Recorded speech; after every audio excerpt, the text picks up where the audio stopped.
It's that time of the week where we recap the big stories in sports, but this week, I'm getting the assist from one of the most inspiring athletes I've ever come across.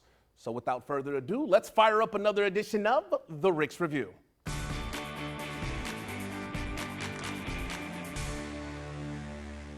right, now the month of April gave us the opportunity to support Limb Loss Awareness Month. And one Paralympian has developed his greatness right here in our own backyard.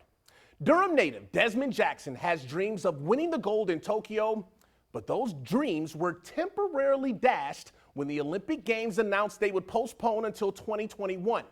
However, you won't find any quit in Desmond's aspirations. Push!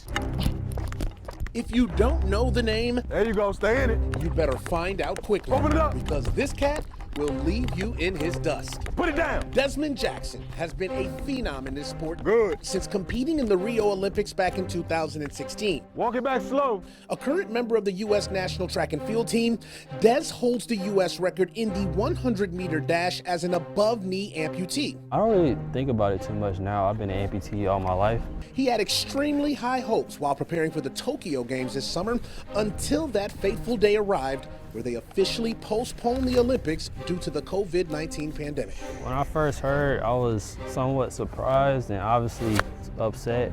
For me, it was more so bittersweet, only because I looked at it as I have an extra year to train. Much better. And just an extra year to get better.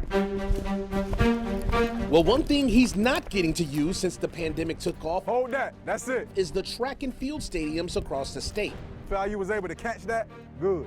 With them all shutting down due to the stay-at-home order, Stay forward all the way to that cone, and then you'll. Des and his coach, Jamal Daniels, have had to improvise finding parks around the community that remained open. Push! However, this may have been a blessing in disguise. Open it up. The grass, it absorbs your power output, so you end up learning how to run through stress, and it taps you out a lot quicker than what you would on a normal track. So once you develop that strength endurance, you apply it to the track, you move fast. It's definitely harder than a track, you know. So it's almost like you're working harder, and as an above-the-knee amputee, it's even harder. But it's a great workout. You know, I think this is the best option we have, and I'm thankful to be, even be able to train right now with what's going on.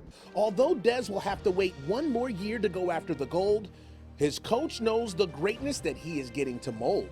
The greatest athletes are determined by who can handle adversity. A lot of these guys don't understand, they've been running against a kid majority of their careers. They've been running from a kid majority of their careers. They've been losing to a kid majority of their careers. There you go. It looks like Coach Daniels and all of America has a winner on their hands. Go for it. In Raleigh, JB Ricks, Spectrum News. Good. All right, so that was the story from an undisclosed location in Raleigh. And as you see, Jackson's training methods for the Tokyo Olympics have changed dramatically, and it carried into his home life as well. Limb Loss Awareness Month may be in his rear view, but Desmond's journey to inspire continues. How you doing?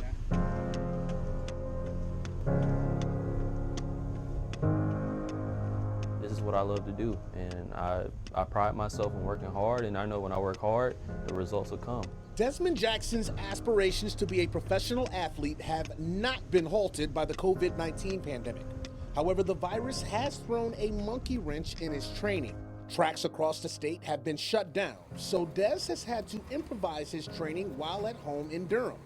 His mother, also known as his momager, has helped lead the way to keep his focus, but most importantly, his safety as well. As we were approaching COVID, I was keeping a watchful eye because Tokyo, that's all we've been living for the past 4 years, basically. It's the life of a track parent, and nobody gave you a book and told you how to do it. So we had to kind of figure it out, but we got a groove going. However, how important is that groove to my son's safety?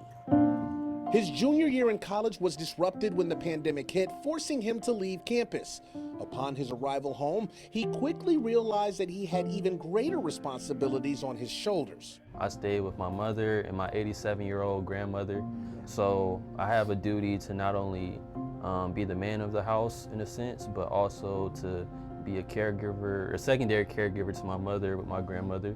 Des may not have the responsibility of attending class for the remainder of spring, but he's still putting his mind to work.